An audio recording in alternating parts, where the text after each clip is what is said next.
Greetings from India. You are listening to the BusinessTalk podcast. I'm Deepak, your host for today's episode. We are honored to welcome Dr. Raj Sisodia, FEMSA Distinguished University Professor of Conscious Enterprise and Chairman of the Conscious Enterprise Center at Technological Institute of Monterrey in Mexico, as our esteemed guest on today's podcast. Dr. Raj has held academic positions at Babson College and Bentley University and has consulted for global corporations such as AT&T, Walmart, and Tata Group. He is the co-author of the bestsellers Conscious Capitalism and Everybody Matters and has published 16 books on business and purpose-driven leadership. A frequent speaker, Dr. Raj has addressed audiences worldwide, including at the White House and the Vatican. He serves on multiple boards and advisory panels, and he is a co-host of the Conscious Capitalist podcast. In this episode, Dr. Raj Sisodia shares profound insights from his widely acclaimed book, Conscious Capitalism, Liberating the Heroic Spirit of Business. It's my pleasure to now welcome Dr. Raj Sisodia to the conversation. Thank you, Dr. Raj, for graciously accepting our invitation. We truly appreciate you taking the time to join us today. You are welcome, Deepak. I'm happy to be with you today. Thank you. Professor, what inspired you to write Conscious Capitalism? And how has your experience with Conscious Capitalism Incorporation shaped your perspective on capitalism's potential for good? Well, this book, Conscious Capitalism, came out in 2013. And the history of it actually goes back some years. So we started the Conscious Capitalism movement in 2008.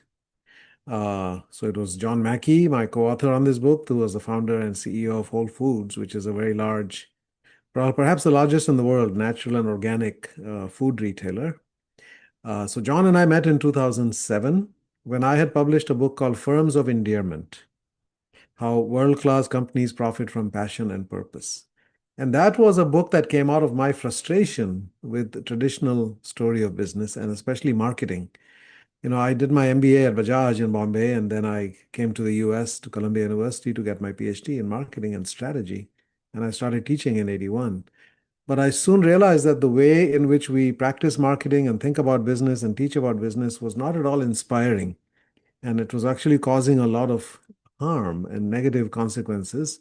As companies are trying to make money, we end up having a negative impact on customers' health, in many cases, their physical health, getting them addicted to products that are not good for them, using women's bodies to sell products in advertising. And that has all kinds of negative impacts on the psychology of young women, social media. There's all kinds of ways in which marketing very often can exploit our weaknesses, our vulnerabilities, and try to take advantage of that. Also, we were spending a tremendous amount of money in this country, in the US. In 2004, we were spending $1 trillion on ads and coupons and junk mail, the kind of direct mail that comes to your home. And that was more than the GDP of India that year. The GDP of India was $700 billion in 2004. So I was shocked that here, for a country of 300 million people, we're spending more than an entire country of 1 billion people is living on. And what are we getting for that much money? It's a huge amount of money. And what are we getting for customers, for companies, for society? And all my research showed that we're actually not getting a very positive impact. We're actually having a lot of negative impacts on customers. Companies don't get good returns because 98% of those ads are never remembered, 99% of coupons are never redeemed. It's just a lot of waste, so much inefficiency and ineffectiveness, and a lot of unethical stuff as well, And so I concluded from that something is fundamentally wrong with the way that we think about business and especially marketing. And so I set out to find what is the right way to do it. I asked the question, is there a better way? And the answer to that question is always yes. It doesn't matter what you're talking about, there's always a better way. There's no end to how much we can improve things. As human beings, human creativity and human consciousness is unlimited. So when I started to look for companies that did not spend so much money on marketing, and yet they have very high customer loyalty and trust, because what I found was that other companies were spending a lot of money, and yet customer loyalty is falling, customer trust is falling even more, even as you're spending more and more money every year on marketing, because you cannot buy trust. Right? Trust has to be earned. And you can buy loyalty by giving people a sale or a coupon or a discount, but that's not real emotional loyalty, right? So I was trying to find companies that actually did it right, in my opinion, that they spend less money and they have very high customer loyalty and trust. And I started to find half a dozen such companies, and I started to look at what they did. And I soon found it wasn't just about customers. Their employees were equally loyal and trusting. Their suppliers were loyal to them and had long-term relationships. Their communities embraced them. So I found that they were embedded in a stakeholder way of thinking and being, thinking about the well-being of all of their stakeholders, not just customers or investors, but employees, the families of employees, communities, etc.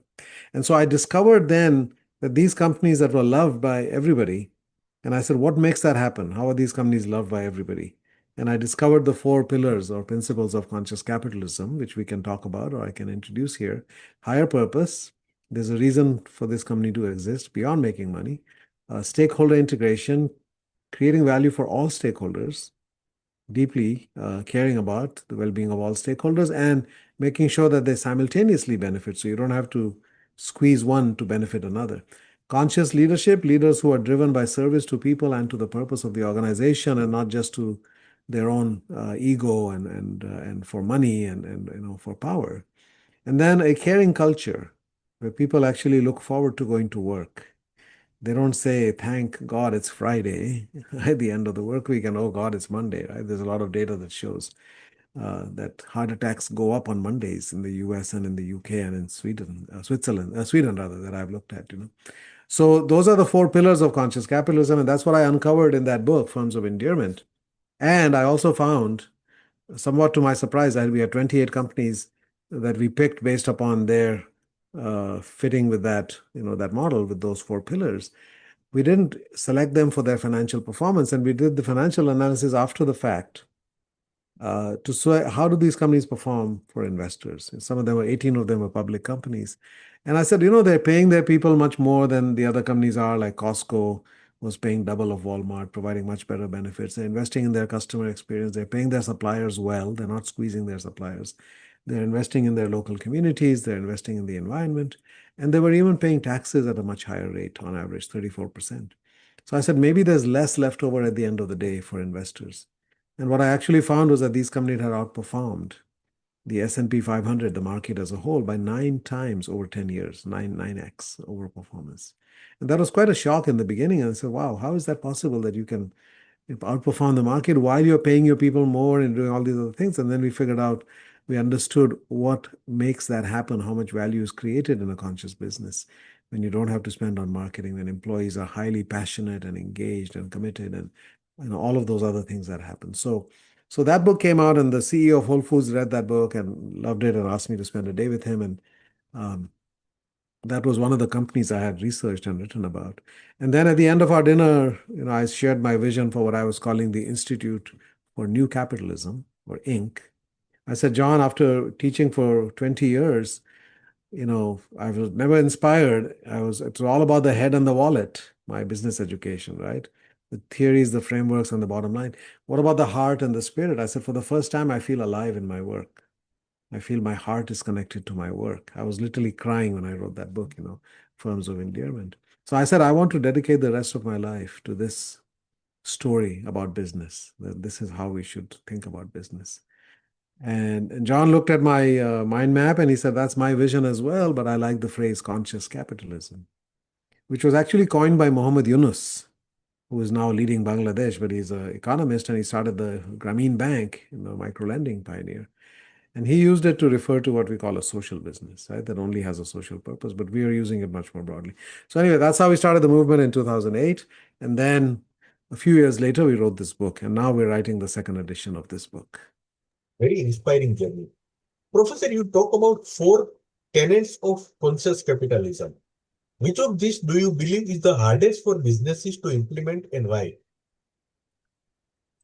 Well, let's see. I would say that the most complex of those is the stakeholder integration, because stakeholders are many, right? So you have to think about employees, and you think about employees' families, their children. You have to think about customers. You have to think about suppliers. You think about your communities. You have to think about the planet. You have to think about your investors, right? And there might be others in certain situations. And you have to understand them at a deep level and understand how to create value for them and with them at the deep level.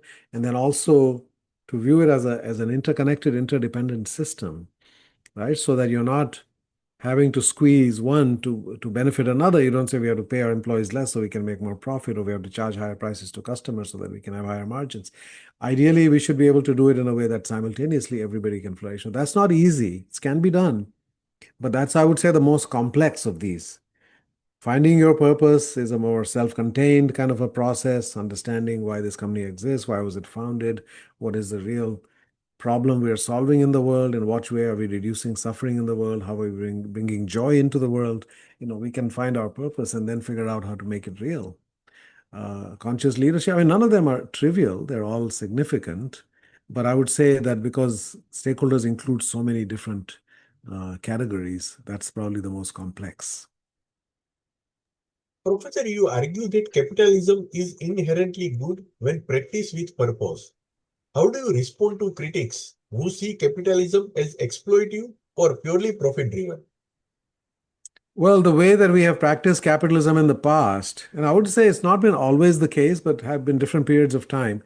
There was a time in the last century, I would say the middle part of the century, where certainly in the U.S. companies were more conscious. They were being more stakeholder oriented. They had loyalty to their communities, right?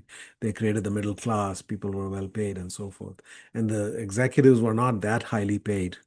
They were paid maybe 50 times what an average worker is paid, but now it went up to 500 times. Some companies are 1,000 times more at the top. So we started that in the 70s. 70s is when we really became all about shareholder capitalism, right? And it was all about profit maximization and shareholder value.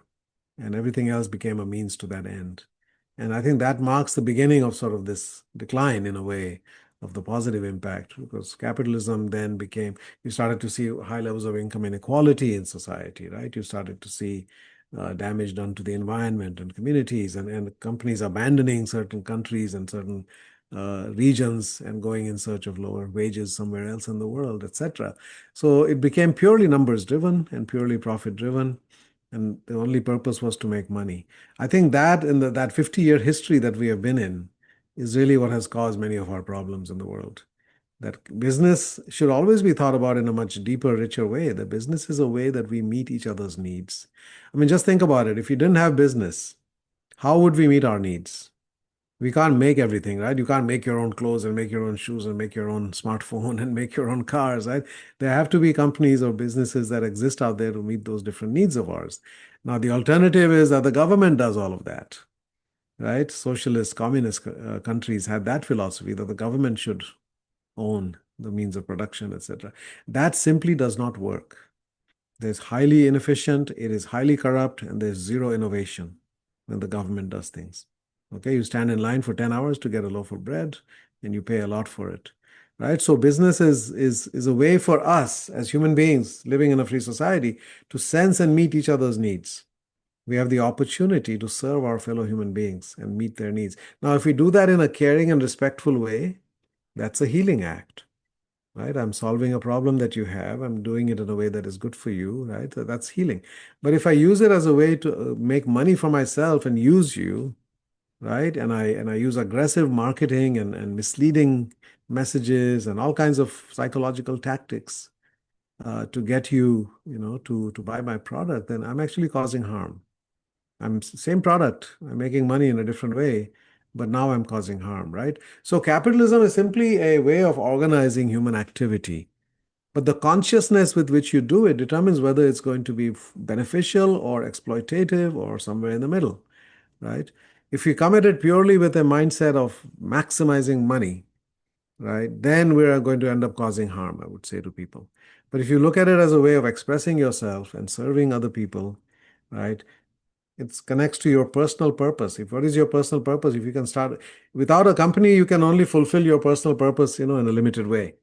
But if you have a purpose and then you create a company, then you can multiply that by 1,000, even million times, right? The impact of that into the world. So that becomes a very, very positive and healing activity. But if you simply look at business as a way to make money, then you're going to end up maximizing revenue and minimizing cost, which means charge people as much as possible, whether they need it or not, sell it aggressively, right?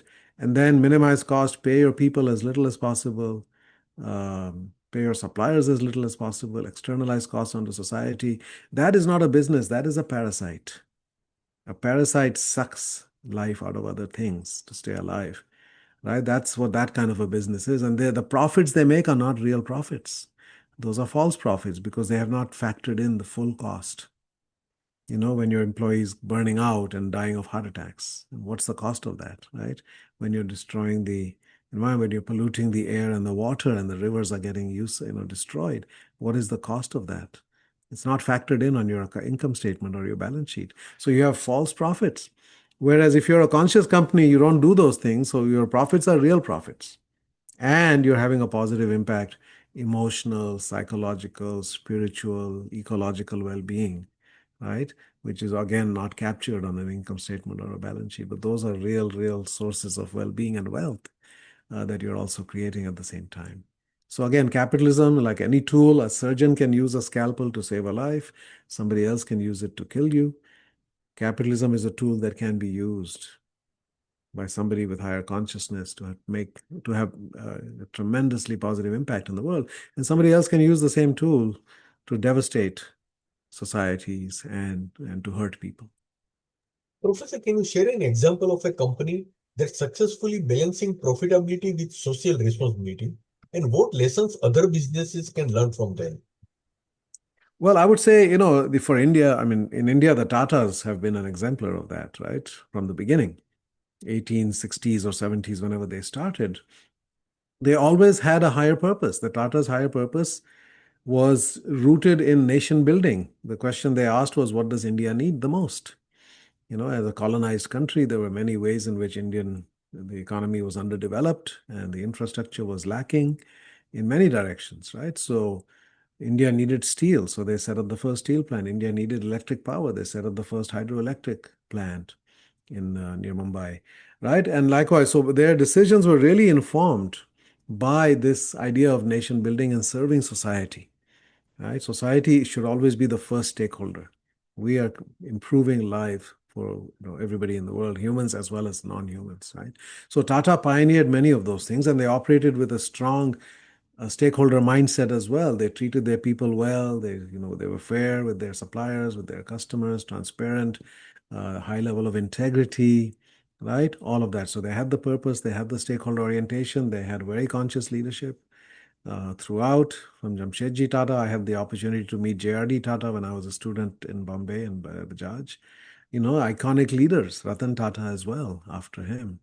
Very humble servant leaders with high principles, right? They pioneered many of the positive sort of benefits for employees, right? Working conditions, housing, safety, health, well-being, etc. So I would say the Tatas have been a global exemplar of this. And you can see what happened, for example, after the 2008 terrorist attacks at the Taj, and the way that the employees responded to that, right? And how some of them sacrificed their own lives to protect the guests. And this was part of the Tata culture, about service. And what the company did in response as well, how much they honored those people, what they did for the families, they did what they did for the community and all the other even though the attack happened, there was also the Sheraton was also impacted, so they helped people there. They did a lot. So again, no company is perfect, and Tatas have gone through ups and downs, and some of their divisions may not always operate according to that. But overall, I would say Tatas are a very good Indian example. I think Mahindra's also under Anand's leadership in recent years have been becoming a very much more conscious companies. There's quite a few. Professor, in today's world where environmental and social challenges are increasing, how can businesses realistically align their purpose with larger societal goals without losing competitiveness? Well, those are all stakeholders, right? The environment is a stakeholder, the planet. So we have to make sure that we are not harming at a minimum, right? So we have to create a business model in which we are not damaging the environment and we are actually actively restoring and replenishing. I think that is something that we need to move towards, not just doing less harm, but we have to restore and replenish, right? And so I think that is an imperative now. Of course, there is a free rider problem there that if you're doing it but your competitors are not, and they are polluting, and they're cutting their costs by not investing in the cleaner technologies and so forth, then that can become an issue. And I think that's where government oversight and regulation comes in. For conscious businesses have to work with government to enact public policy that is not self-serving, not just saying lower my taxes and do things that are good for the company.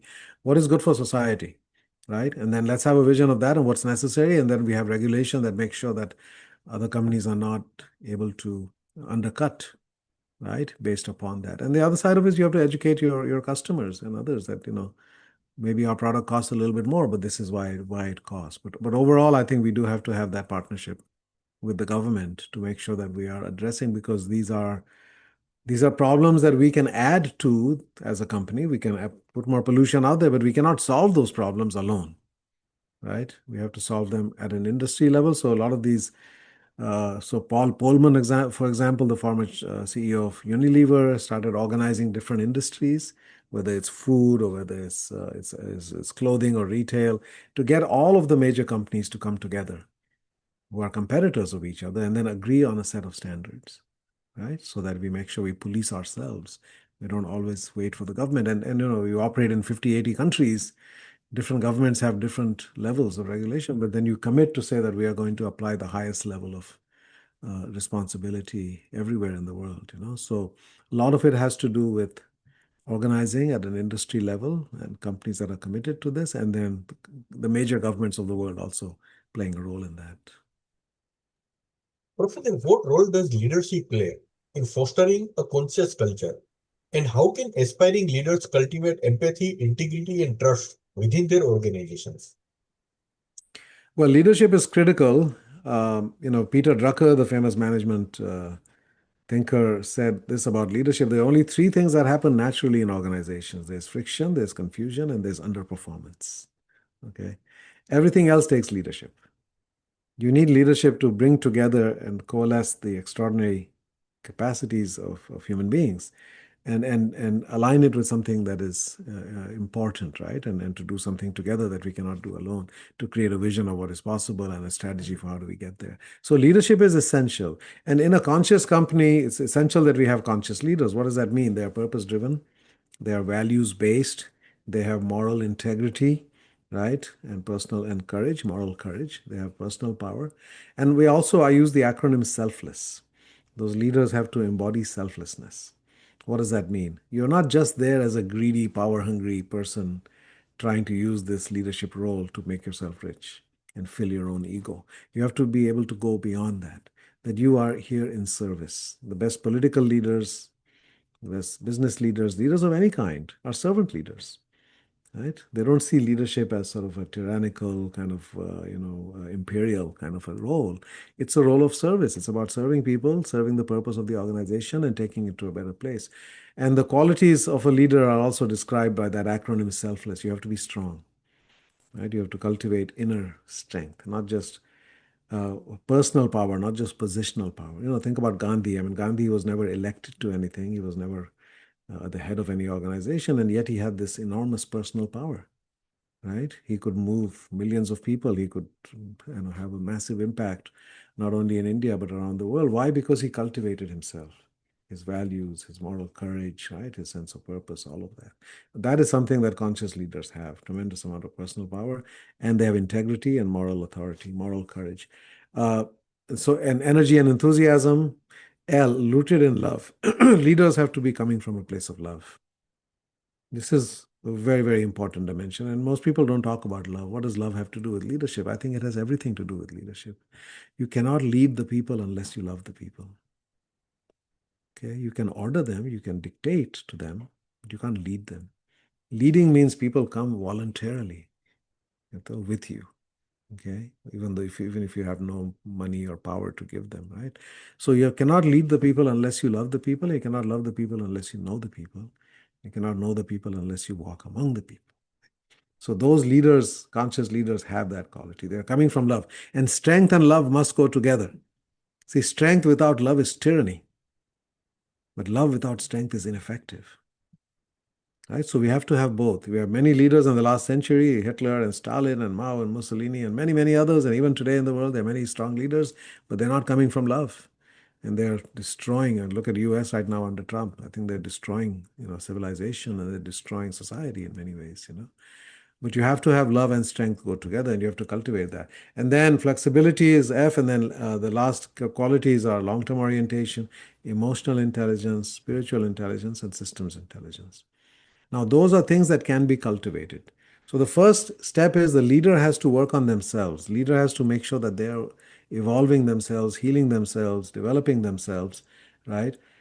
Cultivating emotional intelligence, which is understanding themselves and understanding other people. Spiritual intelligence, understanding the role of meaning and purpose in their lives and the lives of the people they lead. And then systems intelligence, how things are interconnected, right? And so when you have all of that, when you've got a leader who embodies all of these things, then when they become a leader, then the culture becomes a reflection of that leader. Right? But the leader has to authentically walk the talk. You look at Microsoft under Satya Nadella. Microsoft was a very different company under Steve Jobs. I'm sorry, under Bill Gates and then Steve Ballmer, right? Very aggressive, very sort of macho culture, yelling and screaming, very arrogant kind of a culture. And then Satya Nadella comes in and he's created a culture of empathy, a culture of a growth mindset where you're not arrogant, you're always learning, right? He's brought in a new purpose for the company because the old purpose was obsolete, right? So he did, and he himself embodied that. He walked and talk, he walked the talk. You have to model what you want to see in the culture, right? And then you have to care about people and you have to coach them how to get there, right? So create that culture, make sure that you as a leader are living and breathing that culture, right? And then have ways in which you can coach people about how they can get there, because that's not how it used to be and they're not used to that, right? So that's very important. I think the leader, as I said, is a walking embodiment. Ratan Tata was a walking embodiment of everything that Tata stood for. JRD was that, Anand Mahindra is that. So many leaders, conscious leaders. John Mackey is that, right? Professor, how do you see conscious capitalism evolving in emerging markets like India, especially where social inequality and environmental stress are significant challenges? Yeah, I think conscious capitalism is needed even more in places like India and other emerging economies because, as you said, income inequality is huge. Environmental challenges are huge. And if you have a traditional business, they're going to make those problems worse, right? And a conscious business is going to actually address those problems, paying their people not only a living wage, but what we call a dignified wage, right? Operating by this philosophy that everybody matters and everybody needs to win. Everybody connected to our business needs to win. I mean, the Tatas did that 100 years ago, right? They're doing it. So it can be done. But we have to have that. And I think India is a unique case because, if you talk about consciousness in capitalism, right? Those two words on that book, America is the home of capitalism. It's kind of the global, right? It's all about capitalism. As one of the presidents said a century ago, the business of America is business. Okay, America is all about business, right? So this is the home of global capitalism, but India is the fountain of consciousness. And India, that is India's gift to give to the world. But we have to also live it. We have to manifest it. We can't just say it's in our books or it's in our scriptures, right? It's in the Gita and it's in the Vedas and whatever. We have to actually live and lead in that way. And I think when I came to India after Firms of Endearment was published and we were starting Conscious Capitalism, on one of my trips, I gave 10 talks around the country on this topic. And everywhere I got a bipolar response. One half of the response was, well, this sounds like capitalism 3.0, and India is just opening up, and becoming capitalism 1.0. And so it'll take us 30, 40 years, to get there. And I said, well, we didn't do that in telecom and we didn't do that in IT. We didn't say, let's go through all the stages, right? Let's put copper wire and then we'll do this and that. We went straight to the latest technology because we've already learned. Other countries have already progressed on that line, right? We can learn. So we don't have to make the same mistakes, right? When other countries, which are more sort of mature in their history with capitalism. And then the other response was that everything you're saying here is completely aligned with ancient Indian wisdom. I got that when I published Firms of India. When I came to Mumbai, I met with my professor at the S.P. Jain Institute, Dr. Manesh Srikanth, who was the founding dean there. He had been my strategy professor at Bajaj when I was doing my MBA, and he was my mentor. He helped me get into the PhD program, etc. And I had stayed in touch with him, and I gave him my book, Firms of Endearment. It was a pre-publication version I had for him. And I said, Dr. Shrikant, I would love to know what you think about this book, because everything else I have written came from the head, but this book also comes from the heart. And I'd love to know what you think. Next day when I went to see him, he said, Raj, normally I go to bed at 8 because I get up at 4 to meditate, but last night I was up till 11 reading your book, and I'm really enjoying it. I said, well, that means a lot to me, coming from you. He said, yes, but as I read it, I realize there's nothing new. I said, what do you mean? He said, this was written 4,000 years ago. Everything you're writing here has already been written about thousands of years ago. I said, what management book came out 4,000 years ago? He said, it's all in the Gita. And the Gita has all of this wisdom about work and about duty and about leadership and about stewardship and all of those things, right? That we think we're discovering for the first time, but people have thought about this very deeply thousands of years ago. And it was a shocking moment for me because I knew about the Gita. I never read it. Nobody told me. I wasn't guided in that way. And so what I've come to realize over the years is that many of the answers to these biggest challenges are sitting in that ancient wisdom in India. When it comes to work, when it comes to health, with the Ayurveda, and many other things. Not everything. We don't have all the answers. We should not be arrogant to say we have all the answers to everything.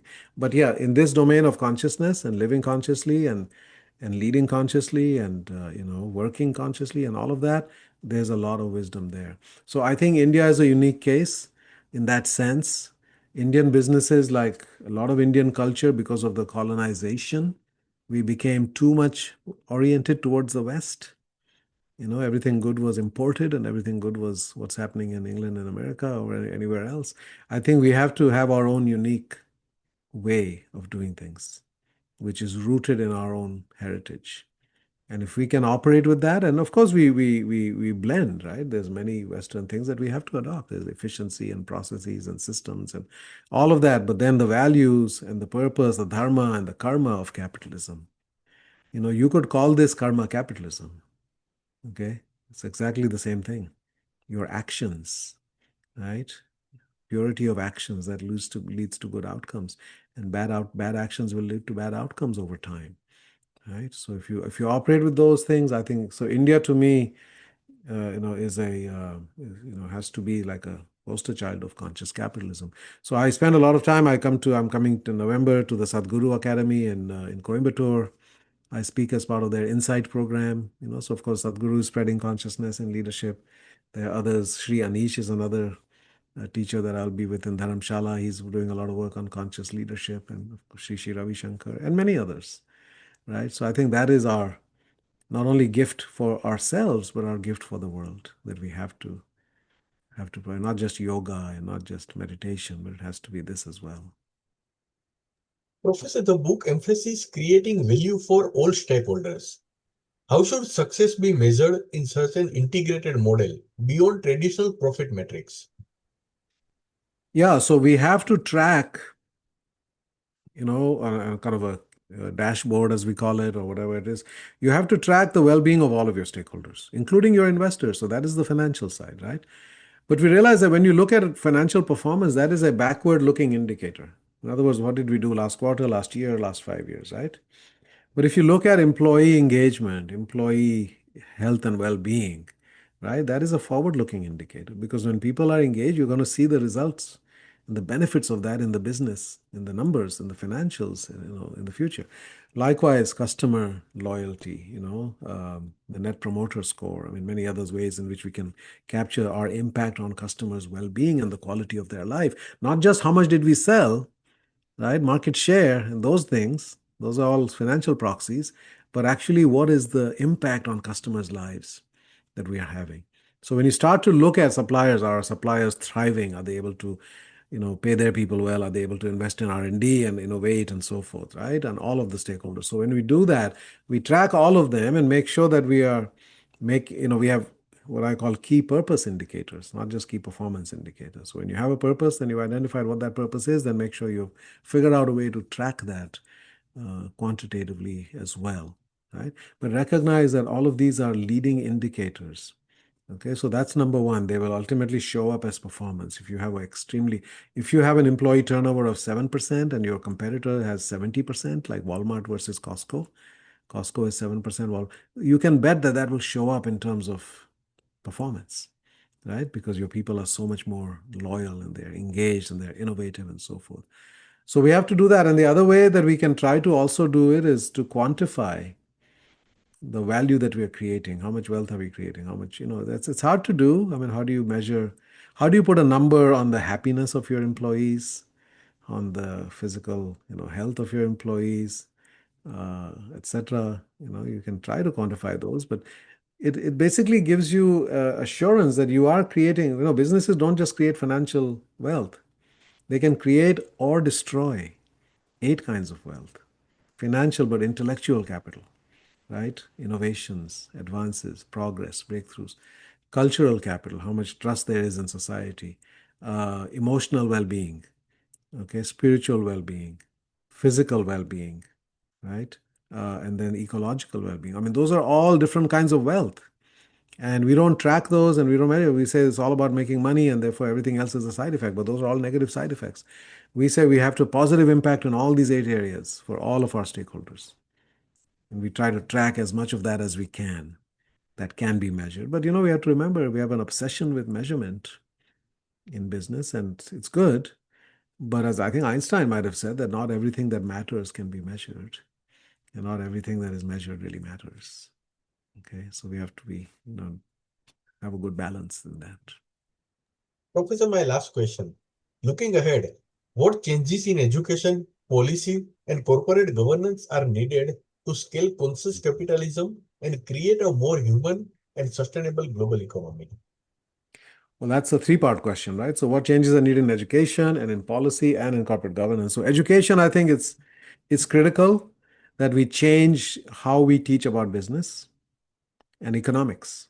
See, economics is the foundation discipline for business in many ways.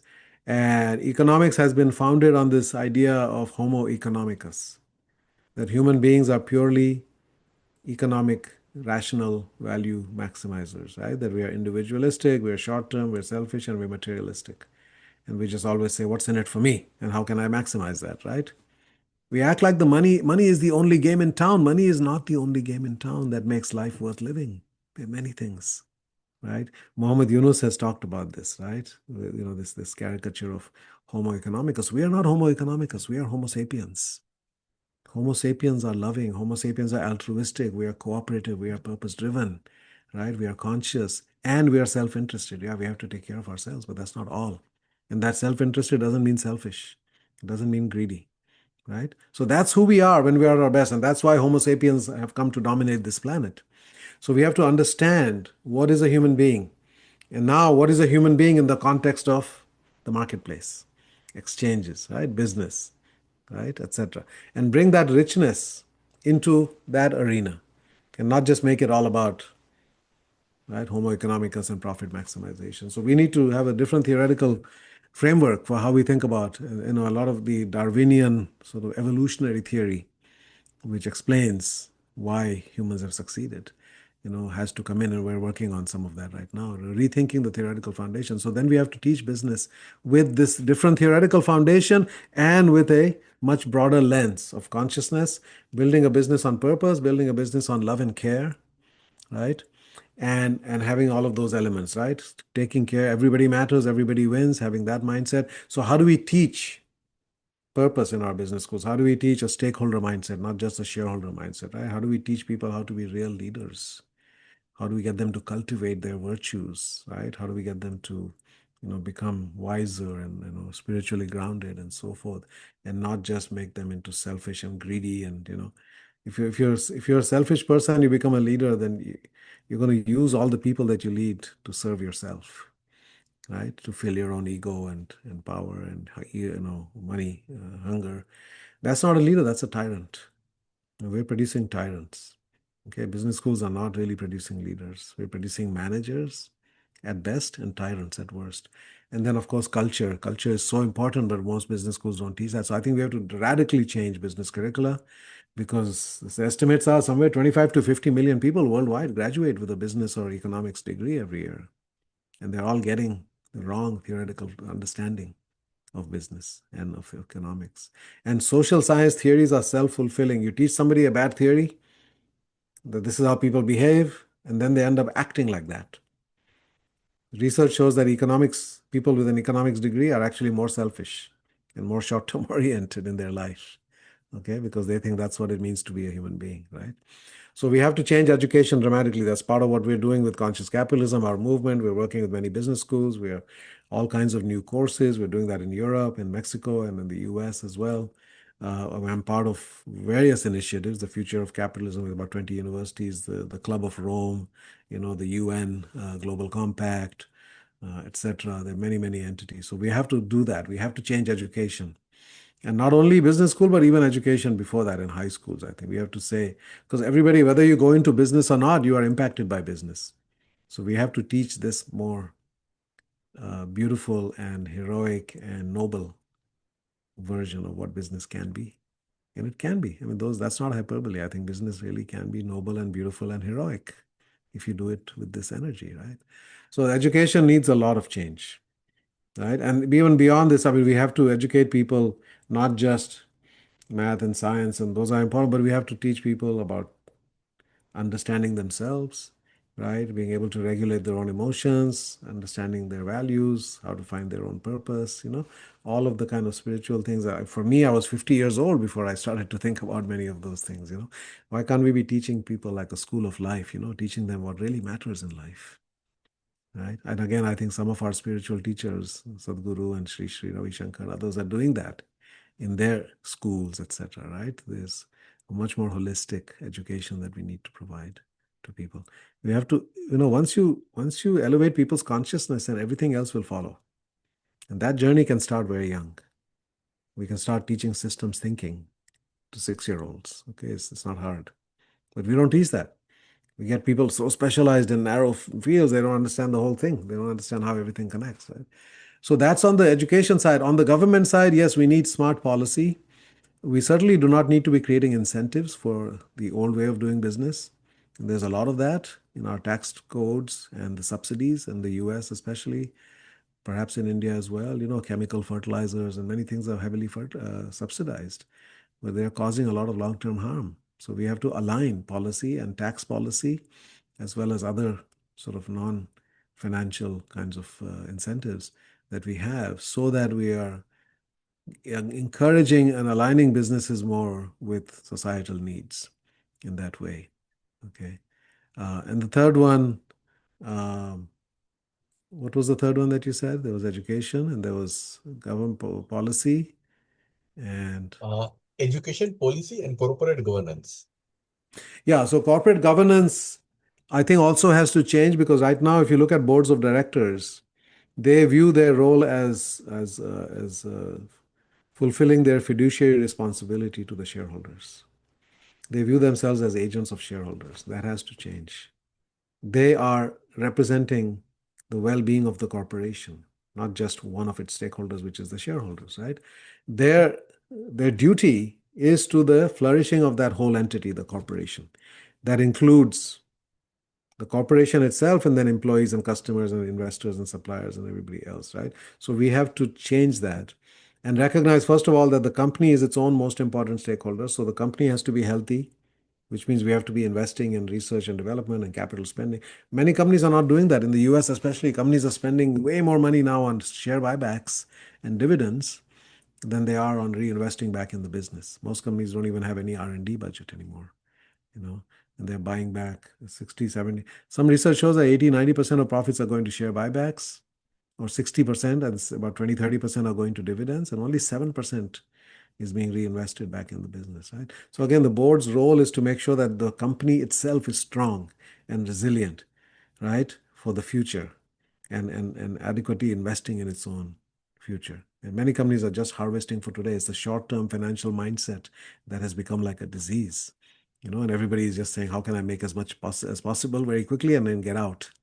It's like a grab and go mentality that we have created.